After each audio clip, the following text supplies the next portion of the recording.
So my today's topic is the extension of the previous topic, that was loop and slash mesh analysis, and it is like the super node you guys have already studied. It is similar to that. It is super mesh procedure. So what the super mesh is? Super mesh is a condition occurred when current source occurred between two loops to solve a circuit. Following are the few steps to solve the mesh analysis, super mesh analysis. We will start with the same as we have done in the mesh or loop analysis. As first of all, we have to assign the currents of the loops, independent currents. So assign all the independent currents. After assigning the independent currents, remove the source which is present between the two loops, right?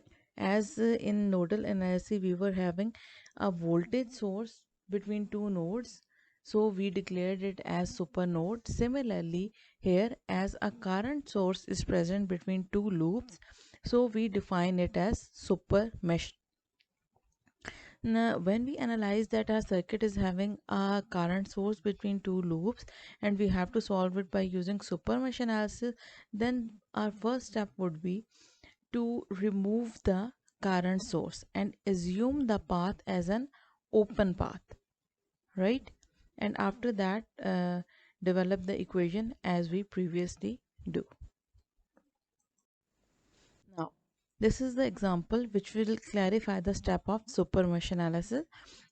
If you have a closer look at this circuit, you are having a current source between this loop and this loop, right? So it means that we are going to have a super mesh analysis in this type of circuit. These are the two different versions of the initial circuit which was given.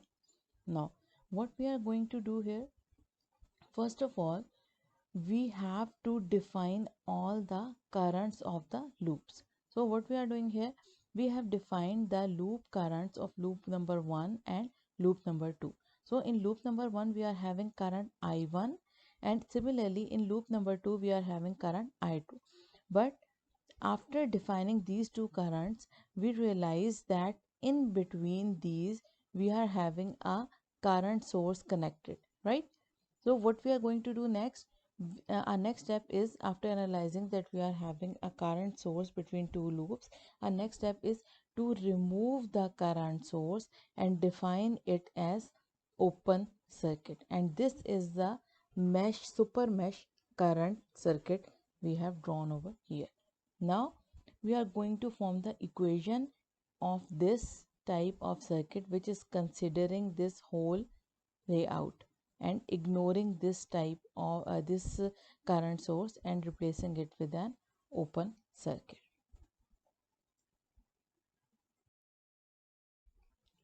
Now what am I going to do here is, I am going to make an equation of my complete circuit. So as if I remember the circuit, I have removed the current source which was present in between my two loops. Now start making the equation. First of all, we were having a voltage source minus 12 volts plus I1. It was in our first loop was I1 loop, having the current I1 multiplied by 6 ohm plus I1 multiplied by 4 ohm, plus now in between there comes the current source which we have removed or assumed of removing it, and after that we are having I2 into 2 ohms minus 12 volts, another battery in loop number 2. After simplification, we got this type of equation number 1. And as per our circuit, we already know that the current, if we assume that the current is entering from I1, it has been divided into I and I2, right? I was the source, current source which was given and it was present between the two loops. if I am assuming that I is entering, I is moving in the direction of I and I2, then I is dividing. I is the initial current which has been divided into I and I2. So if I arrange my this term, my this relation of currents in the form of this type of equation, then I have to take this I2 on the this side of my equality. Now what am I going to do is I1 minus this I2 is equal to I, which was 4 milliamperes, right? What am I going to do next? I am going to make the matrix, similar matrix as I have done in my previous mesh or loop analysis methodology. After making the matrix from those two equations, I am going to find out the determinant. This is the determinant of my initial matrix. After that, I will find out I1 with the help of previous method, putting this one on this side and solving the matrix and dividing it by the minus 12 value. And after that, I find out that I1 is equal to 3.33 amperes. Now, what was my equation number 2? My equation number 2 was I1. My equation number 2 was I1 is equal to I plus I2.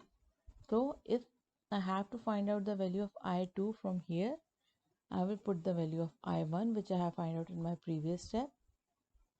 After putting the values, I come to know that the value of I2 is minus 0.67 amperes, and it is negative in sign. It means that the direction assumed for I2 was not correct. It should be in opposite direction.